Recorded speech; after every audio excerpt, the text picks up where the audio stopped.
రే నువ్వు పని చేయరా, నువ్వు అక్కడ కూర్చో, నేను వెనకెళ్ళి ఆడెక్కడున్నాడా అని ఎత్తుకొస్తాను. మీరు చేసే పనులకు వీపు మోక్కుంటుంటే చాలు. ఎరా నీ నోటితోటి మంచి మాటలు ఏవి మాట్లాడవా? నువ్వు కాసేపు ఊరికే ఉన్నావనుకో, నేను వెళ్ళి ఎక్కేసి వస్తాను. ఉండను. రే నీ అబ్బా నీకు మూడిందిరా రే చేత్తనాయాల. నా దగ్గర నువ్వు యథయాసాలు వేసావనుకో ఈపు విమానం మొత్తం అవుతుంది, జాగ్రత్త. ఎల్లు, నీ చావు నువ్వు చావు. ఈడెప్పటికీ మారదు. మురిగేసా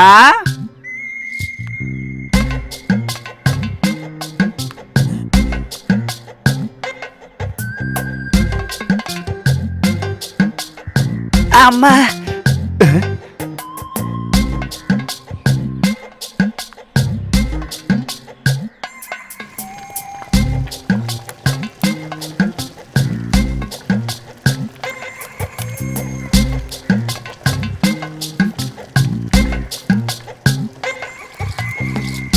ఎవరు? అదే నేనే. అదే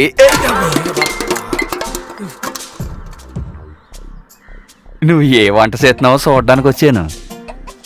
నువ్వు చేసిన మాంసం కూరకి చేపల పులుసు వాసన వస్తుంది. కూర వస్తున్న తర్వాత అది పూర్తవగానే తీసుకొచ్చిస్తాను.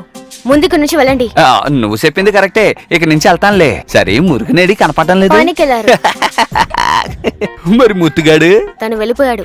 ఓ బెజవాడ కనక దుర్గమ్మ, నన్ను భలే కర్ణించావు కదా తల్లి. తన అంగడికి వెళ్ళాడన్నాను. నువ్వు చెప్పేసి చూస్తుంటే ఇక్కడ ఎవరూ లేరన్నమాట. అందుకని ఇప్పుడు నిన్ను ముట్టుకోకుండానే పోతానులే. ఏదో ఊరేగింపుకు కుక్కలు వెళ్ళినట్టుంది.